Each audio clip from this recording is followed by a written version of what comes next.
Today, we are opening up a file that is arguably the most critical component of the American financial ecosystem. And yet, somehow, the most misunderstood. Exactly. We are talking about Social Security in 2025. And I have to say, looking at the research you pulled, this isn't just some dry government update. This is personal. It is. It's the third rail of politics and, the absolute bedrock of personal finance for millions, all rolled into one. The stakes this year feel particularly high. They really do. And right now, this topic is also the subject of a massive game of telephone on the internet. Well, yeah. I'm sure you've seen this floating around your news feeds, this rumor that everyone is getting a massive, life-changing $500 raise. I have seen it. It's viral. It's exciting. And I hate to say it, but it is completely wrong. I was going to ask if you'd spent your $500 yet. I had a whole vacation plan. I wish I could tell you to book the flight.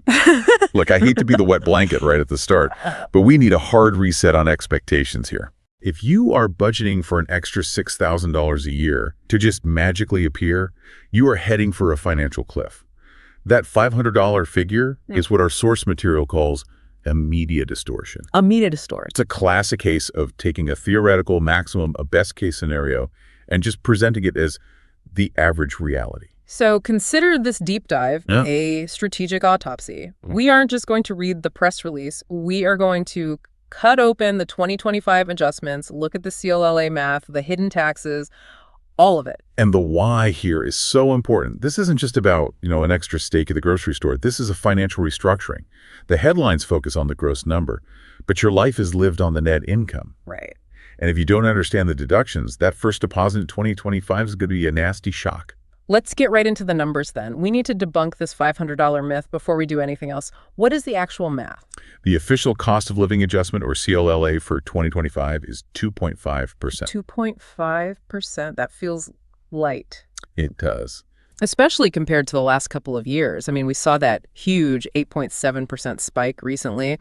2.5% feels like we're back to basics. It is a significant cooling off. Yeah. It signals inflation is slowing down, which is good news for the economy, but maybe not what retirees want to hear when they look at their grocery bills. So where did that $500 number even come from? It's not a lie, technically. It's just a statistical unicorn. A unicorn. I love that. Yeah, I mean, think about it. To get a $500 increase with a 2.5% adjustment, your base benefit would need to be something like $20,000 a month. Which nobody gets. Nobody. The only way you get near a $500 bump is if you have the absolute maximum retirement benefit possible. Which is already rare. Exactly. And you're stacking it with high survivor benefits or supplemental security income, SSI. So unless you are in that top 0.01% of complex cases, that number is totally irrelevant to you. Completely irrelevant. It's a mirage. Okay, so let's look at the average person then, the 90% of us listening. What does 2.5% actually look like? The data paints a much more modest picture. If you are the average earner, getting about $1,927 a month, right? That 2.5% boost puts an extra $48 in your pocket. $48? That's a tank of gas. Maybe.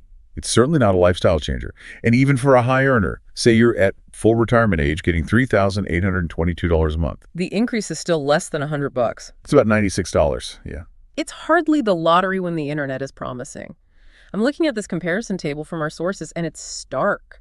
A $1,500 benefit only goes up by $37.50. And this leads to a critical insight. CLA is not a raise. It's not a bonus. It is strictly a defense mechanism against inflation.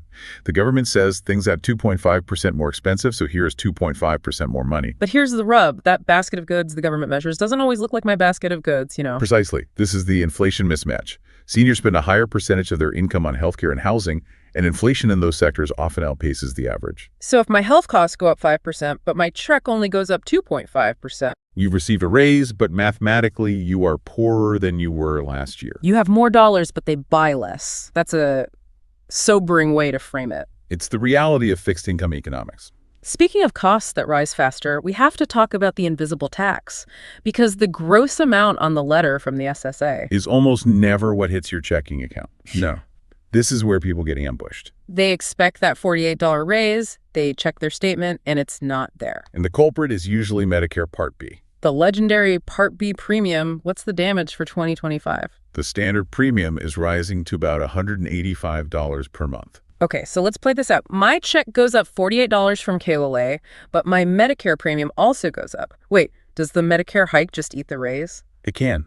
In many cases, it absolutely does. And this brings us to a term that sounds very comforting, but is actually quite complex. Hold harmless. Hold harmless. It sounds like a safety net.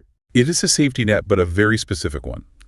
The rule says the Social Security Administration cannot reduce your net benefit check from one year to the next because of a Medicare premium hike. So the dollar amount hitting my bank can't go down.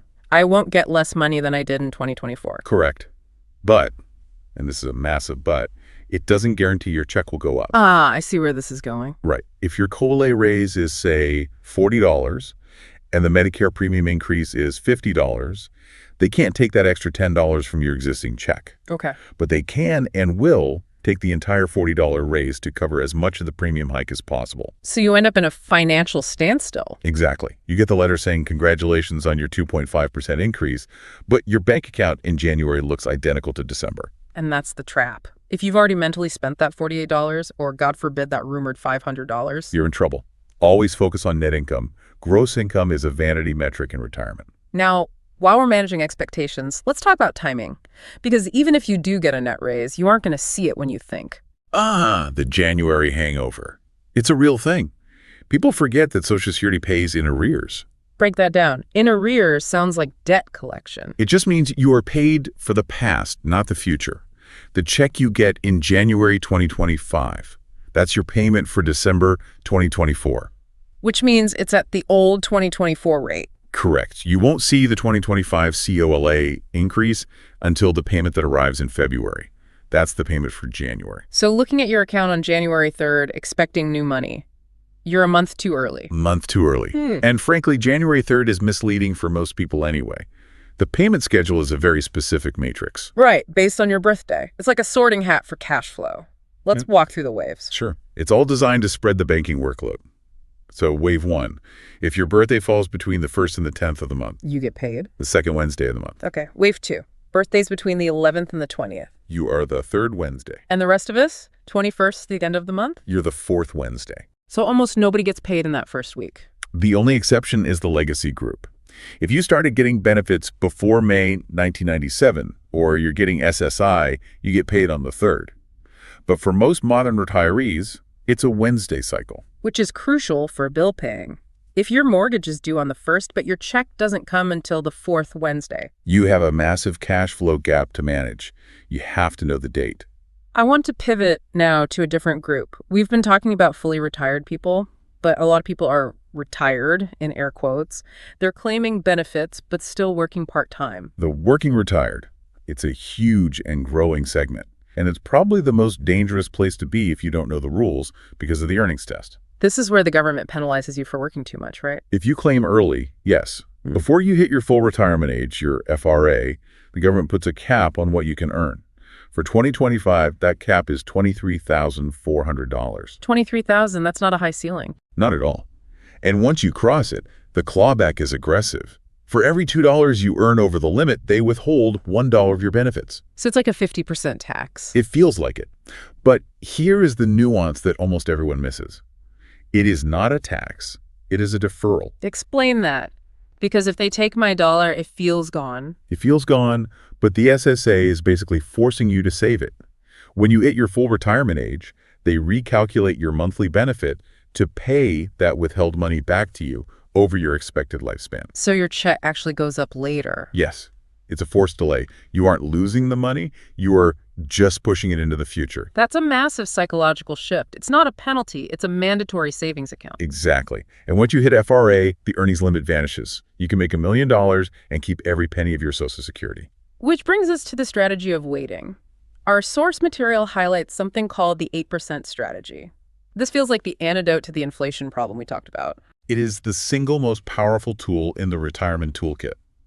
For every year you delay claiming past your full retirement age, up to age 70, your benefit grows by a guaranteed 8%. 8%? I mean, where else can you get a guaranteed 8% return backed by the U.S. Treasury? You can't. It's an anomaly in the financial world. But there's a catch, isn't there? You have to live long enough to enjoy it. That's the break-even analysis. If you delay until 70, you give up years of checks.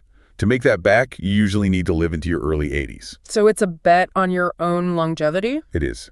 But it's also longevity insurance. If you live to be 95, that enhanced check is a lifesaver. However, and this is the dark cloud hanging over this whole conversation, we have to address the elephant in the room, the stability of the system itself. The 2033 forecast. Right, the 2033 shock.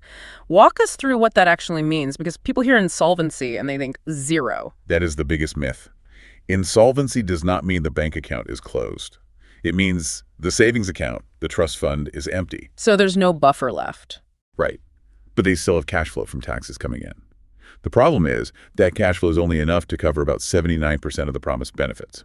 So cash in, cash out. But the out is bigger than the in. Exactly. So unless Congress acts, and that is a massive if, the law says benefits must be cut across the board to match revenue. And that cut is roughly 21%. That's the projection. Yeah. A 21% haircut on everyone's check. So this fundamentally changes how we should view Social Security. It's not a guaranteed pension. No. The mindset shift is this. Stop viewing it as a comprehensive retirement plan. It is a safety net against poverty. It is a baseline. Relying on it for 100% of your income is a huge risk. It's a bet on Congress I wouldn't want to make without a backup plan. Okay, we've done the doom scrolling, but we promised a strategic autopsy. The report gives a checklist. They call it the militant actions. Militant is the right word. You can't be passive. Let's run through them. Number 1 is audit the record. Non-negotiable. Go to SSA.gov, create a My Social Security account, and look at your earnings history. And what are we looking for? Zeros or errors. Your benefit is based on your highest 35 years. If 1 year is missing, that 0 drags down your payment for life. And nobody's checking this but you. Nobody. Number 2, pinpoint FRA. Don't guess. Your full retirement age isn't just 66. It depends on your birth month and year. Know the exact date. Number 3, the three-legged stool. Right. This is about the 2033 risk. If Social Security is just one leg of your stool, with a 401k and other savings, and that leg gets sawed off by 20%, you wobble. You don't crash. Makes sense. Number 4, tax planning. Yeah, up to 85% of your benefits can be taxable. What's the threshold? It's frustratingly low. If your combined income crosses $25,000 for a single filer, you start paying taxes on benefits. $25,000, that's barely anything. I know. And that's why you need to plan for what our source calls the tax torpedo. And finally, spousal checks. Free money on the table. If you were married for at least 10 years, you might be eligible for benefits on your ex-spouse's record. It doesn't hurt them, but it could boost you. So, to recap the vibe, ignore the viral headlines. Look at the net math, watch the calendar, and audit your history like a forensic accountant. Absolutely. In finance, knowledge is power, but action is the result. Nobody cares more about your money than you do. I want to leave our listeners with a final, slightly provocative thought.